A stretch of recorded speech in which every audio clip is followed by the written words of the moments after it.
berti kan? Peranakan Jawa Barat. Iya. Ngomong-ngomong Pak RT, mau ada acara apa nih? Pagi-pagi rapi.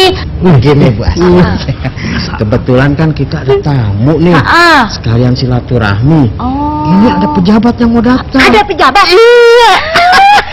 Yaudah Pak RT, kalau gitu biar Aye bersih dulu perut Aye, biar nanti tamu datang udah bersih semuanya ya. Biar Assalamualaikum. Waalaikumsalam. Pak Haji. Apa kabar? Kabar Pak Haji. Alhamdulillah Pak Edi, Bapak Hari ini. Halo, Pak Asri. Ini bapak-bapak dari pejabat yang tadi itu ceritain. Iya. Bapak, silakan kita masuk aja. Ayo. Pak ke warung Aye Pak. Gabung yuk, gabung. Ya mari. Pak RT ikut Pak RT. Dikit lagi nih. Ayo ikut saya ikut. Silakan. Ya, silakan duduk Pak. Edi, Pak Aduh. Ari. Wah, warungnya bersih banget. Bersih ya Pak, padahal saya pikir Bersih. berantakan kayak mukanya Pak RT. Walaupun saya berantakan tapi gampang natanya Pak. Maaf sebelumnya bapak-bapak mau minum apa? Kopi, teh? Mau ngopi apa mau ngeteh nih? Kopi. Kopi hitam. Kopi hitam. Kopi luwak. Waduh, kopi luwak. Pak RT apa Pak RT? Bukan begitu Bapak. Pak Fahri ngomong kopi, luwaknya mukanya ke saya. Saya jadi nggak enak hati. Tapi emang enak itu bikinin aja ya. Kalau Pak Fahri ya. susu Pak. Saya teh aja. Kopi susu Pak RT biasa. Oh, semuanya Semua ya? Pak RT. Alhamdulillah. Pak yang bayar Pak RT. Kalau gitu kita nambah lagi. Boleh, Pak. Pak. Boleh, Pak. Ini Pak, ini saya lagi ngobrol-ngobrol sama warga-warga saya Pak. Ya. Saya kan di sini juga biar bagaimanapun punya tanggung jawab nih Ya. terhadap warga, dan warga saya kan ada yang nelayan juga Pak. Ya. Iya, nih kebetulan Pak Fahri Hamzah sudah hadir, kemudian Pak Edi yang mengurusi soal kelautan nih Pak ya. Iya. Nih kalau saya mau nanya sedikit Pak, Boleh. kalau penambak itu sama nggak dengan nelayan Pak? Sama. Sama ya? Sama. Oh, dia dikategorikan sebagai nelayan juga ya? Iya, darat, nelayan darat. Dia nelayan darat. Tadi katanya ada yang mau ngobrol nih, silakan nih Kebetulan saya mumpung. lagi lemes banget nih katanya, no tukang koran saya kurang makan ikan. Kebetulan ikan saya kan ikan mahal kan sekarang Pak. Nah saya tukang ojek sepi banget narik. Benar-benar. Ini gimana Pak solusinya Pak? Kalau dilihat dari luas wilayah Indonesia ini, 3,5 juta wilayah kita ini adalah perairan, termasuk laut dan perairan darat, danau dan sungai. Anda bayangin coba. Tapi pengelolaannya belum optimal. Ini resikonya nanti besar. Kenapa? Akibatnya masyarakat kita itu nggak akan ada lagi yang bisa makan ikan dengan mudah. Makanya kalau Pak Jokowi itu dengan apa yang disebut visi maritim, itu kita harus dukung, karena tadi seperti dikatakan Pak Edi, kenyataannya bahwa Indonesia itu 75%-nya itu air sebetulnya. Itu memerlukan perhatian dan pengembangan jauh lebih besar daripada darat kita. Visi maritim Presiden kita dukung, dan kita harus membuat perangkat untuk mendukung pikiran-pikiran untuk mengembangkan wilayah kelautan kita dan pesisir kita. Ini makanya bapak-bapak ini, Pak Fahri menggawangi semua kegiatan di DPR Pak ya. Ini memperjuangkan hak hak rakyat Pak ya. Harus. Apalagi masalah nelayan ini, kasihan Pak nelayan kita. Kan negara kita ini sebagian besar adalah air Pak ya, sama seperti tubuh kita. Iya, banyak. Ini air semua Pak. Jadi kalau visinya sudah ada, tinggal infrastrukturnya kita bangun. Ya, pertama infrastruktur regulasinya, supaya orang tahu kalau berhubungan dengan air itu, dengan laut itu, konsep maritim itu apa dasar undang-undangnya, aturannya bagaimana, itu DPR yang nyiapin tuh ya. Nah nanti kemudian apa perangkat fisik yang dibangun, seperti katanya mau bikin tol laut dan sebagainya. Itu maksudnya tol laut itu adalah pelabuhan antar pelabuhan itu harus digalakkan, karena laut itu adalah sebetulnya jalan transportasi yang paling tradisional. Sebelum ada jalan terbang, buka jalan karena ada mobil, itu laut itu sudah menjadi sumber transportasi kita gitu. Zaman dulu orang bikin kapal, dan bangsa kita adalah bangsa bahari, bangsa laut begitu. Nah, ini perangkat-perangkat ini yang harus disiapkan, sehingga perhatian kepada nelayan pun harus tinggi sebagai pemain utama dalam kehidupan laut itu, kehidupan air itu begitu.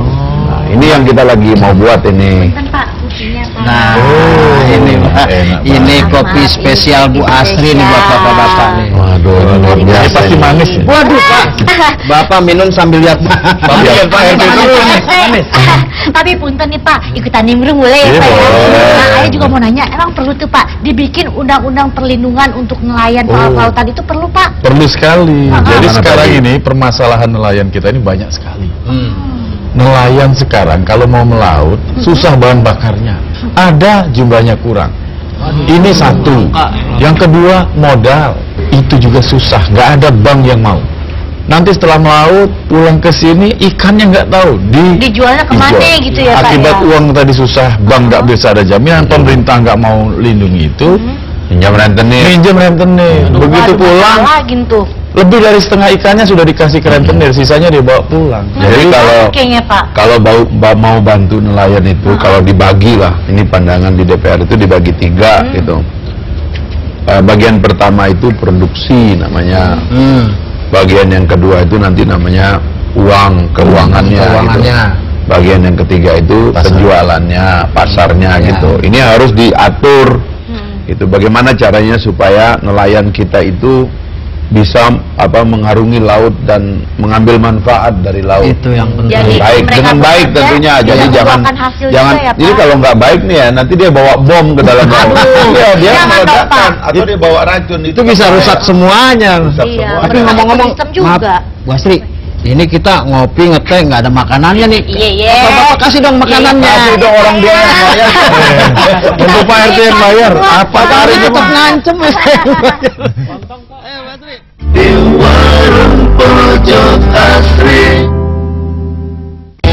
Pacquiao 10 kali juara dunia di 8 divisi dan 4 kelas berbeda. Petinju yang dianggap sebagai pahlawan di Filipina bahkan Asia. Mayweather versus Pacquiao di TV1.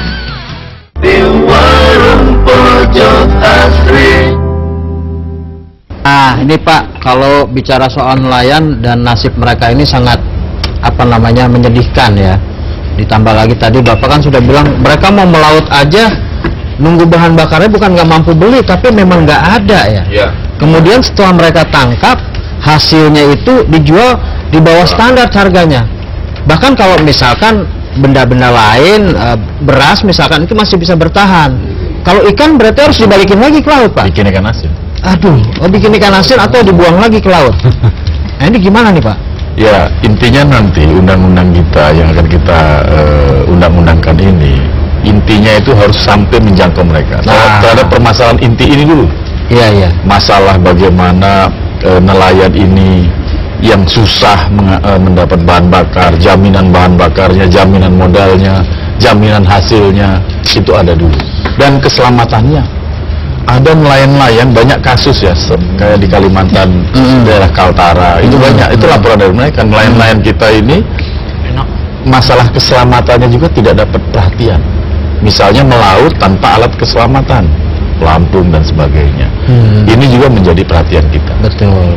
Jadi terus ada bantuan-bantuan pemerintah juga tentang kapal dan sebagainya itu masih sifatnya merata. Harusnya tiap daerah kan lain daerah lain bantuannya. Iya. Misalnya daerah Pantura umumnya ini kan nelayan-nelayan di seputar pantai. Mungkin kapalnya kapal lama. Nanti itu Gitu. konsep undang-undangnya secara umum tadi meliputi yang 3 tadi. Kan sebetulnya yang kita tidak sadari itu kan nelayan itu adalah penjaga garis pantai. Betul.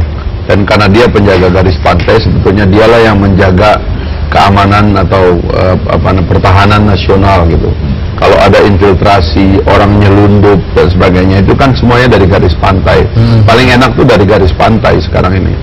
Makanya gerakan Ibu Susi itu melawan illegal fishing dengan melawan kapal-kapal itu patut diapresiasi karena kadang-kadang dia bilang motifnya mau cari ikan, padahal dia nyelundup. Nah, itu. Garis pantai inilah yang harus dijaga gitu oleh nelayan kita. Karena itulah kalau nelayannya kuat, maka Indonesia tidak saja memberikan kehidupan kepada sekitar 4 juta nelayannya yang hebat ini begitu, tetapi juga menjaga garis pantainya sehingga nggak diinfiltrasi oleh kekuatan luar. Yang Gitu. lebih bahayanya lagi, nyelundup kalau hanya nyelundup barang-barang kebutuhan pokok itu masih mungkin bisa maklum, bukan maklum ya, artinya bisa, resikonya nggak besar sekali. Bayangkan kalau menyelundup miras, bom, nyelundup narkoba, bom, senjata, Ya. siapa yang mau tanggung jawab? Itu yang ini menjadi menjadi nelayan, nelayan yang lebih tahu Jadi lebih dulu. kalau ada nelayan kapal kita asing. kuat, nah itu negara juga terjaga oleh kekuatan-kekuatan luar. gebrakan. Pertahanan di laut juga harus diperkuat juga. Oh iya, Pak. iya. Gebrakan yang dilakukan pemerintah KKP oleh Ibu Susi ini saya pikir patut kita apresiasi. Langkah awal yang saya pikir perlu kita dorong terus. Iya, betul itu. Illegal fishing contohnya. Kita kemarin di Benjina sampai ke internasional. Gimana itu Pak? Kasih tahu Pak. Benjina itu di Bensin aja nggak tahu. Tahu makanya orang RT kasih tahu. Tahu nggak? Pak RT. Makanya sekolah. saya aja nggak tahu di mana Bensin aja posisinya. nggak tahu Pak, jelasin Pak. Saya juga nggak tahu Pak RT. Seputaran Maluku sana. Jadi intinya begini, di sana itu ada perbudakan. Oh iya. Perbudakan yang dilakukan oleh kapal-kapal ini, kapal-kapal asing ini. Jadi mereka menggunakan tenaga-tenaga dari Vietnam, Laos, Myanmar, dipekerjakan di luar ketentuan waktu, dibayar juga sangat rendah. Ya masih bersyukurnya bukan orang Indonesia, tapi Anda bayangkan coba kalau ini tiba-tiba sampai orang Indonesia terjadi. Iya. Secara umum kita sudah melarang, dunia melarang perbudakan ini. Iya. Dan implikasi akibatnya nanti kalau ini terjadi dan kita biarkan, ikan produksi kita tidak bisa diterima oleh negara lain. Jangan sampai ya Pak ya. Eropa, Amerika sudah nggak mau makan produk ikan kita Iya. karena diproses oleh perbudakan. Betul. Ini Tapi ngomong masalah. makanan, cobain dulu Pak. Ini kita Makan ngobrol terus. kue-kue ini Pak, enak banget dimakan Pak. Dan ini bebas, perbudakan bebas dan pengawet juga. Nanti ke Pak Haji karena dia yang mau bayar nanti. Saking asiknya ngobrol. Pak. Di warung pojok asri. Assalamualaikum.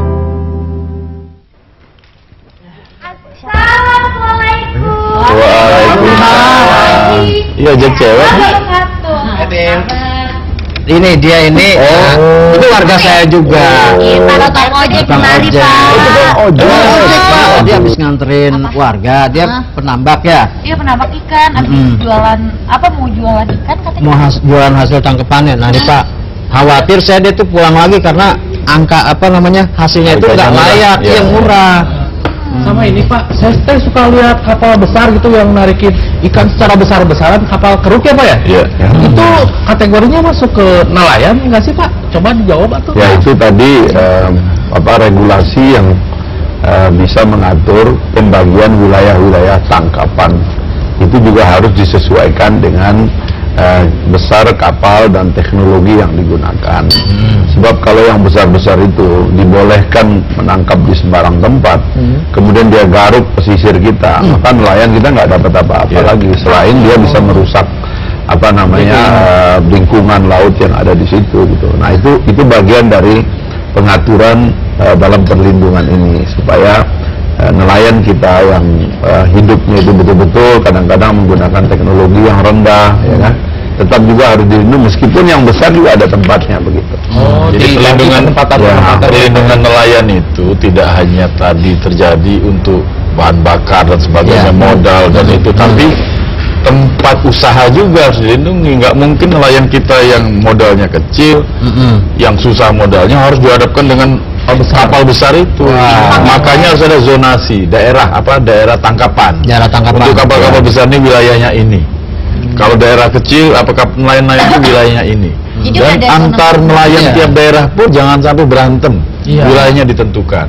Itu. Nah itu yang ngatur siapa itu Pak? Nanti kita masukkan di undang-undang. Karena undang-undang ini nanti kan pembahasannya akan Jadi caranya begini, begitu undang-undangnya dibuat, lalu dia diundangkan, ditandatangani oleh presiden, dimasukkan ke dalam lembaran negara, maka dia semua orang, karena dia terikat, maka dia maksudnya wilayah, maka tak hukum untuk mengambil tindakan. Soal nanti apakah penindakan itu efektif atau ada komisi yang mengawasi. Nah, ini bicara nelayan kecil tadi, ini kan mereka butuh penyuluhan bagaimana menangkap ikan baik.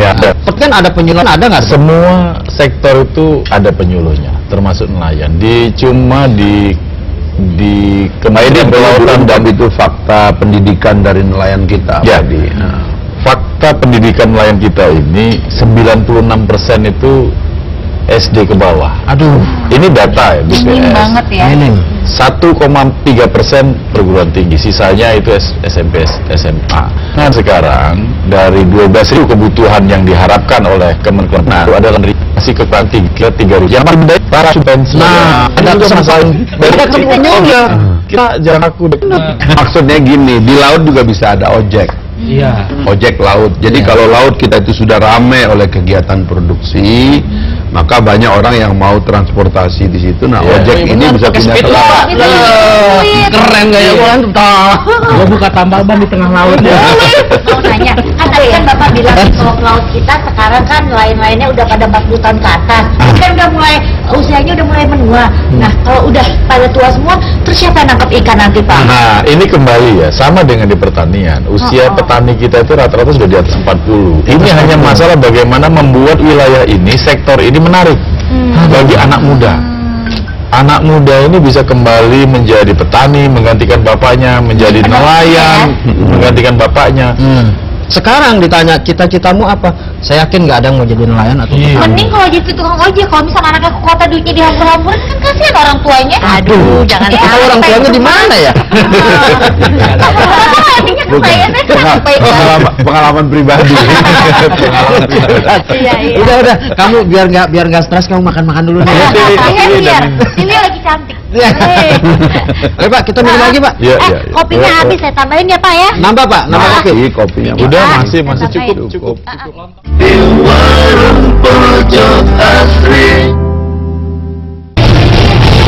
Dua gaya bertinju berbeda akan menghadirkan lebih banyak baku pukul. Menjadi tontonan paling ditunggu. Mayweather versus Pacquiao di TV One.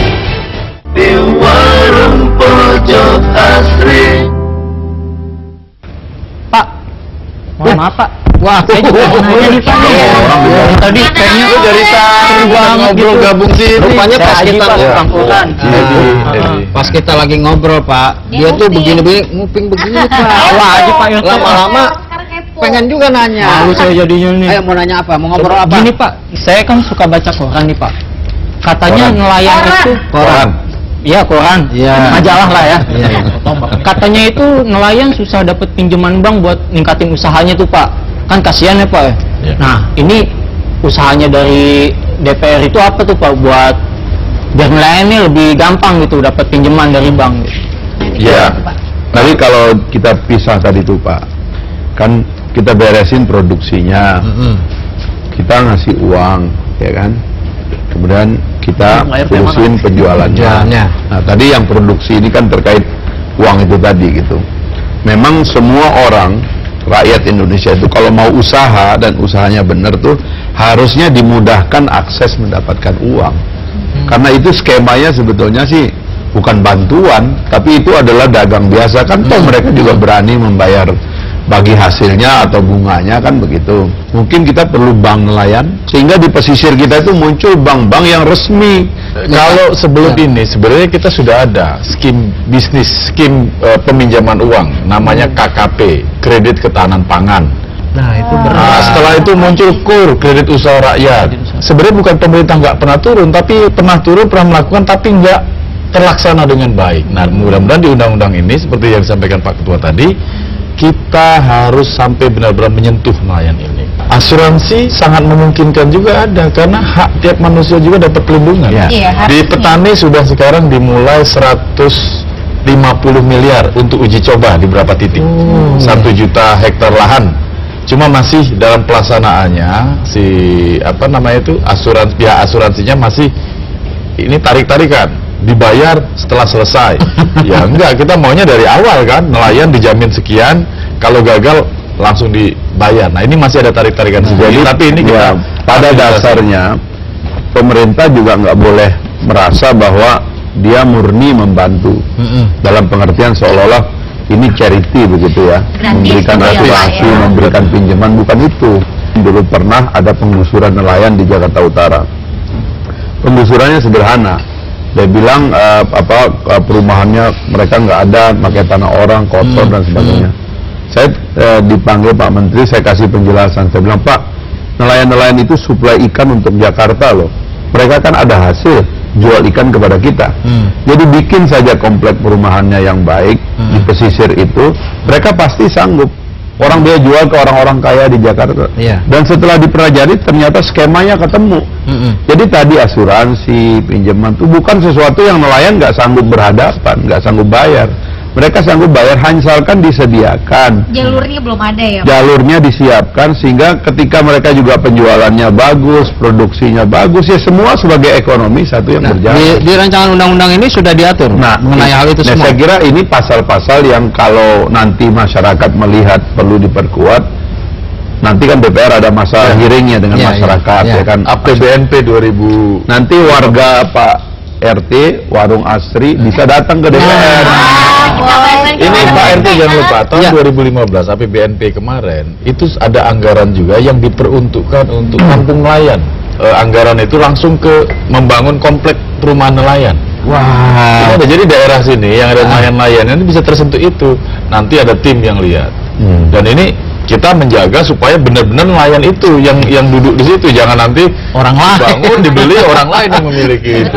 Atau diperdagangkan lagi. Ini yang kita jangan. Tolong Pak RT juga kasih tahu, ikut mengawasi. Iya, Pak. Karena pengawasan itu bukan hanya DPR, Pak RT sebagai ujung tombak. Iya, saya pengen banget Pak ngelihat warga saya terutama yang nelayan-nelayan ini hidupnya lebih layak, sejahtera, bisa menyekolahkan anaknya.